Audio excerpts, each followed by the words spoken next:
ठीक है, तो पिछली क्लास में हमने बोला था आपको एटम के बारे में डिस्कस हो गया था और अब हम पढ़ने जा रहे हैं मॉलिक्यूल।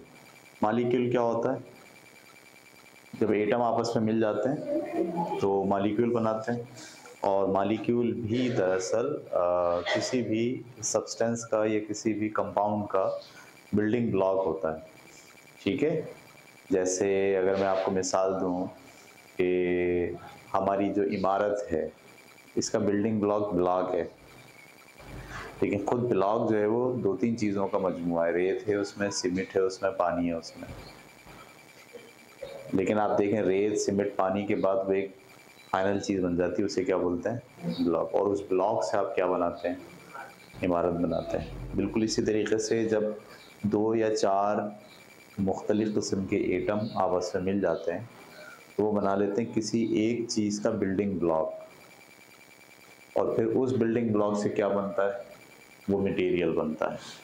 जैसे मिसाल के तौर पर आपके पास पानी है, ठीक है, पानी जो है वो एक मॉलिक्यूल है। अगर एक गिलास पानी की हम बात करें तो उसमें खरबों मॉलिक्यूल होंगे, लेकिन पानी का बिल्डिंग ब्लॉक खुद एटम्स पर मुश्तमिल नहीं है, मुख्तलिफ किस्म के एटम्स पर मुश्तमिल है, जिसमें दो हाइड्रोजन है और एक क्या है? ये मैंने ऑक्सीजन बनाया है और ये मैंने इसके दो कान बनाए हैं, ये मैंने हाइड्रोजन बनाया। ये हाइड्रोजन है और ये क्या है? ऑक्सीजन है। तो अब ये तीनों मिलकर बन गए एक बिल्डिंग ब्लॉक। ये बिल्डिंग ब्लॉक किसका है? पानी का। अब इस जैसे लाखों करोड़ों अरबों मॉलिक्यूल अगर होंगे तो वो क्या बन जाएगा? वो मिलकर पानी बना लेगा। सही, एक गिलास पानी में इस तरह के मॉलिक्यूल करोड़ों अरबों खरबों होंगे। समझ में आ रही बात आपको? इसी तरह से तो मॉलिक्यूल की क्या डेफिनेशन हो गई? दो या दो से ज़्यादा एटम्स आपस में मिलकर किसी भी चीज़ का बिल्डिंग ब्लॉक बनाते हैं, उसे हम क्या बोलते हैं? मॉलिक्यूल। अच्छा, इसमें एक बात और भी आपको समझनी चाहिए कि कुछ मॉलिक्यूल तो दो एटम्स पर मुश्तमिल नहीं होते, वो एक ही एटम पर मुश्तमिल होते हैं और बिल्डिंग ब्लॉक होते हैं। ठीक है, इसमें नोबल गैसेस हैं आपके पास, जैसे आपके पास है आर्गान, जैसे आपके पास है नियॉन। ये जो गैसेस हैं आर्गान, नियॉन, क्रिप्टॉन, सही है, पीरियोडिक टेबल के 8वें ग्रुप में होती हैं। अभी हम जब पीरियोडिक टेबल पढ़ेंगे तो और इसको डिटेल में पढ़ेंगे। तो ये जो गैसेस होती हैं ये मॉलिक्यूल्स पर मुश्तमिल नहीं होती, बल्कि ये किस पर मुश्तमिल होती हैं? एटम्स पर मुश्तमिल होती हैं, क्योंकि इनके एटम एक दूसरे से इनके आखिरी ऑर्बिट फिल होते हैं, तो ये किसी को ना इलेक्ट्रॉन दे रहे होते हैं ना किसी से इलेक्ट्रॉन ले रहे होते हैं। तो एक आर्गान का जो सिलेंडर है, ये एक आर्गान है, इसका सिलेंडर है, ये दरअसल मॉलिक्यूलों पर मुश्तमिल नहीं होगा, बल्कि ये किस पर मुश्तमिल होगा? एटम्स पर। ऐसे मॉलिक्यूल्स को जो एक ही एटम पर मुश्तमिल हो उसे आप क्या कहते हैं? Mono atomic molecule. Mono atomic molecule. Mono atomic का मतलब जिसमें उस मटेरियल का बिल्डिंग ब्लॉक जो मॉलिक्यूल हो वो एक एटम पर मुश्तमिल हो। सही है, उसे आप क्या कहते हैं? Mono atomic molecule. सही है, ये बिल्डिंग ब्लॉक का तस्वीर आ रहा है आपके ध्यान में? जैसे इमारत की मैंने मिसाल दी कि जो बुनियाद है वो ब्लॉक है, लेकिन ब्लॉक खुद कोई एक चीज़ से मिलकर नहीं बना है।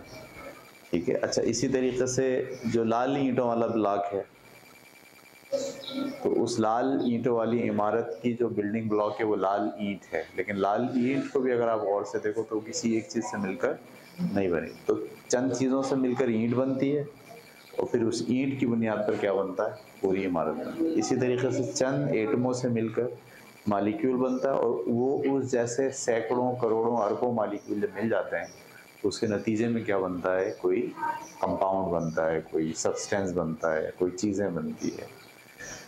तो इन्होंने कहा बुक में आपकी कि मालिक्यूल 3 तरह के हैं, एक मोनो, एक डाई एटॉमिक मालिक्यूल भी होता है। डाई एटॉमिक मालिक्यूल किसे कहते हैं? जैसे H2 हाइड्रोजन गैस है, जैसे ऑक्सीजन गैस है, जैसे नाइट्रोजन गैस है। ये जो मालिक्यूल हैं ये डाई एटॉमिक है। इसका सिलेंडर जो होगा ना, इसका सिलेंडर नाइट्रोजन का, वो ऐसे होगा, दो का मजमूआ ऐसे होगा, दो एटम्स पर मुश्तमिल मालिक्यूल्स होंगे। समझ में आ रही बात आपको? तो हम बोलेंगे ये कौन सा मालिक्यूल है? Diatomic molecule. इसको सिमेट्रिकल मालिक्यूल भी कहते हैं। क्या कहते हैं? सिमेट्रिकल। सिमेट्रिकल का मतलब जिसके अंदर दोनों एटम एक जैसे हों। ठीक है, तो डाई एटॉमिक मालिक्यूल भी होता है। और तीसरा जो है वो कहलाता है poly atomic molecule. Poly atomic molecule जिसमें दो से ज्यादा, ठीक है, एटम्स मिलकर कोई मालिक्यूल बना है। जैसे चीनी है, ग्लूकोज का फार्मूला C6H12O6।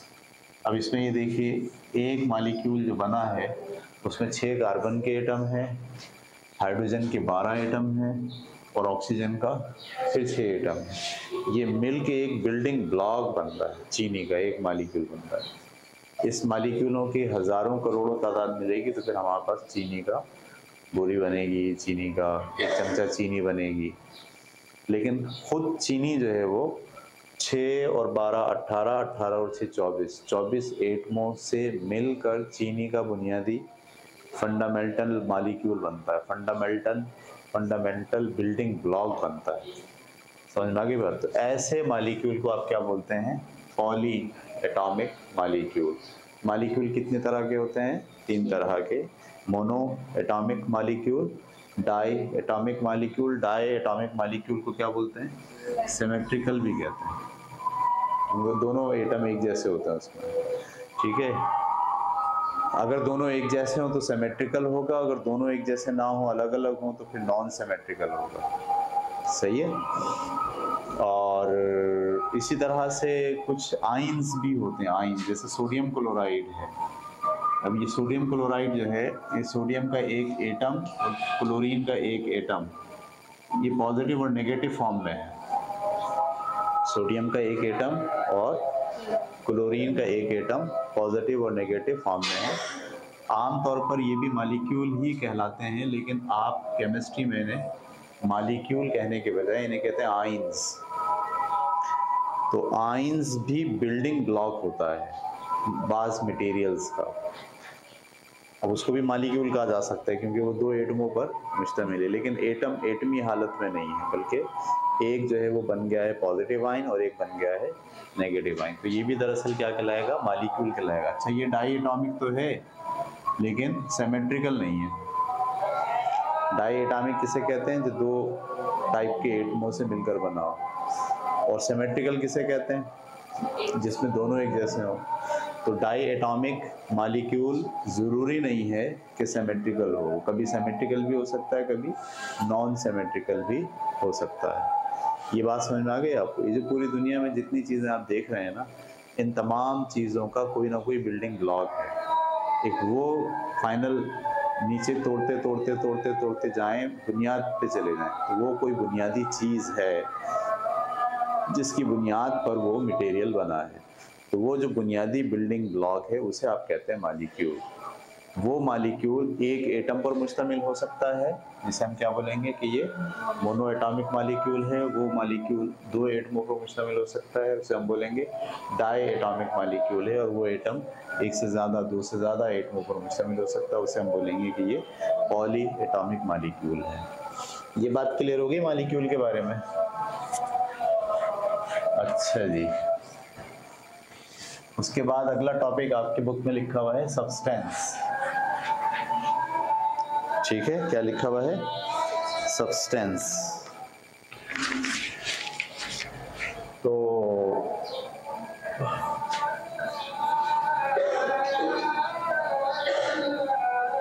मालिक्यूल्स के बहुतात जब हो जाती है तो उसके नतीजे में जो चीज़ फॉर्म होती है उसे आप कहते हैं सब्सटेंस।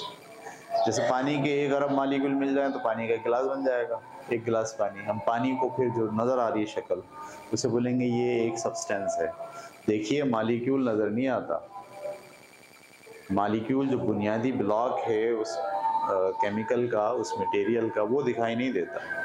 लेकिन जब अरबों खरबों मॉलिक्यूल्स एक जगह जमा हो जाएं, तो उसके नतीजे में आपको जो चीज़ दिखती है उस चीज़ को आप क्या कहते हैं? सब्सटेंस। मॉलिक्यूल्स एक जैसे मॉलिक्यूल होंगे सारे, एक जैसे मॉलिक्यूल बड़ी तादाद में जब एक जगह जमा हो जाते हैं, वो जो मटेरियल बनाते हैं उस मटेरियल को आप क्या कहते हैं? सब्सटेंस। शर्त उसमें ये है कि सारे मॉलिक्यूल एक जैसे हों, वो खालिस हो।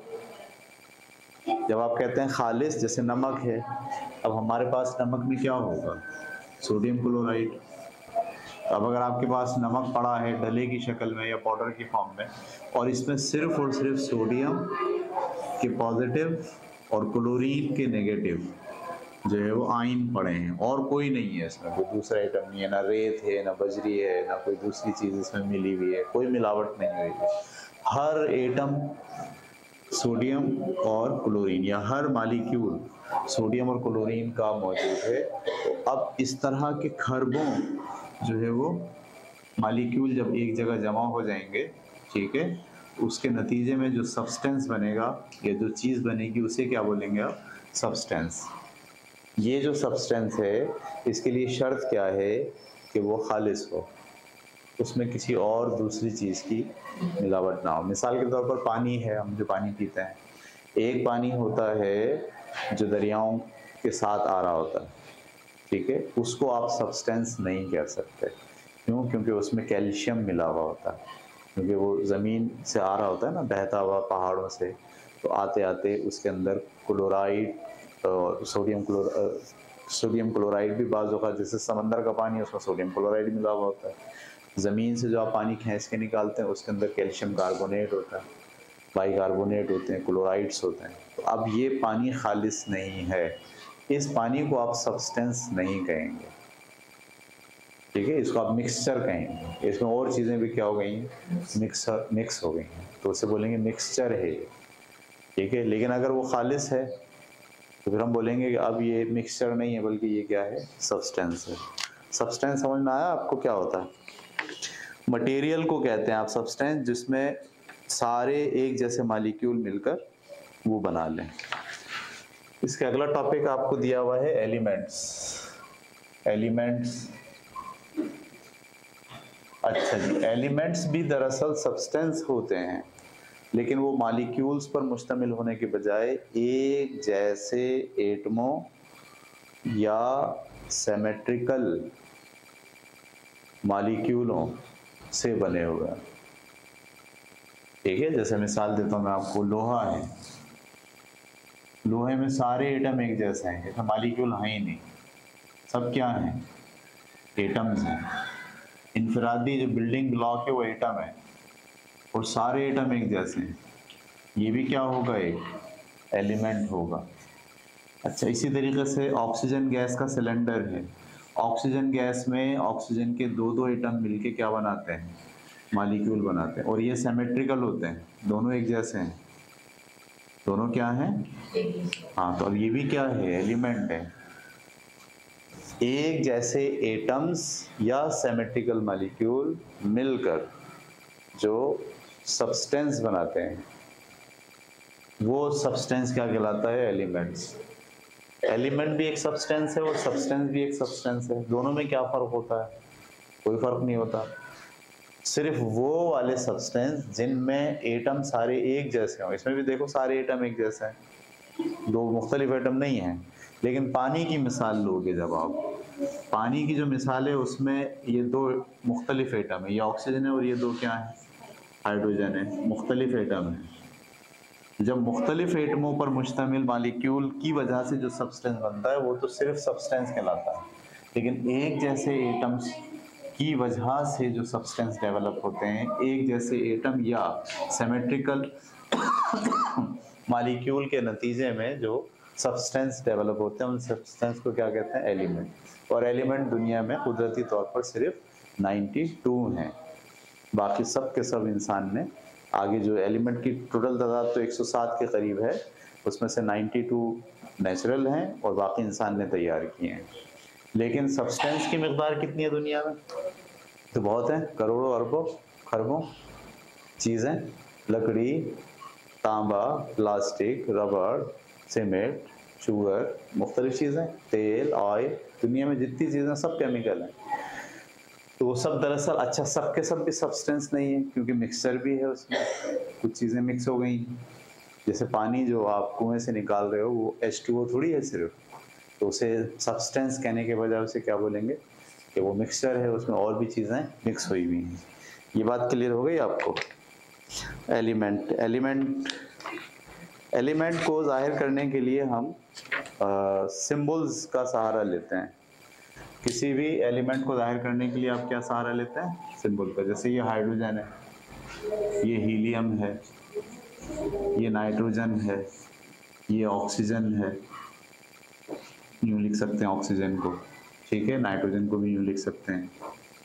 इसी तरीके से सल्फर है, इसी तरीके से क्लोरीन गैस है।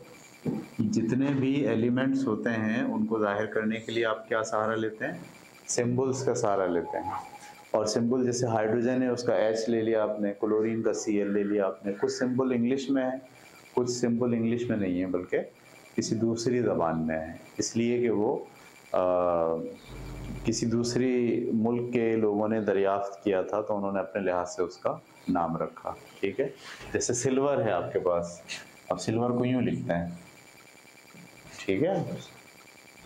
सोना है आपके पास, सोने को यूँ लिखते हैं, हालांकि सोना को बोलते क्या, गोल्ड है, होना तो चाहिए गोल्ड, गोल्ड से क्या निकलेगा, जी, है ना। और सिल्वर, सिल्वर से क्या निकलेगा, SI, लेकिन सिल्वर ऐसे नहीं लिखते और गोल्ड ऐसे नहीं लिखते, बल्कि सिल्वर की जो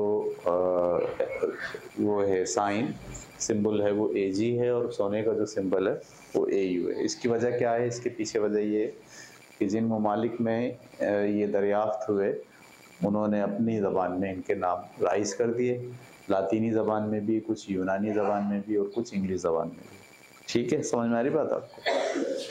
तो ये होते हैं जनाब एलिमेंट। एलिमेंट के सिंबल्स आपको याद करने हैं बहुत सारे, ठीक है। कम से कम 20 एलिमेंट शुरू के जो है उनके सिंबल आपको याद होने चाहिए। ये अब आपका घर का काम मैं आपको दे रहा हूँ। पेज नंबर 12 और 13 पर 30 जो है वो एलिमेंट्स के नाम और उनके सामने उनकी सिंबल और उनके एटॉमिक नंबर लिखे हुए हैं। Atomic number 1 2 3 4 5 6, hydrogen, helium, lithium, beryllium, boron, carbon, carbon को C से जाहिर करते हैं, नाइट्रोजन को N से, ऑक्सीजन को O से। सही है, ये आप जो है वो याद करेंगे, क्योंकि इसके याद करने के बाद ही हमारे लिए मुमकिन होगा कि हम आगे की चीज़ें आपको पढ़ाएं। कल की क्लास में बहुत इंपॉर्टेंट टॉपिक हम डिस्कस करेंगे जिसका नाम है वैलेंसी। वैलेंसी क्या होती है और उसको कैसे समझते हैं हम, ठीक है।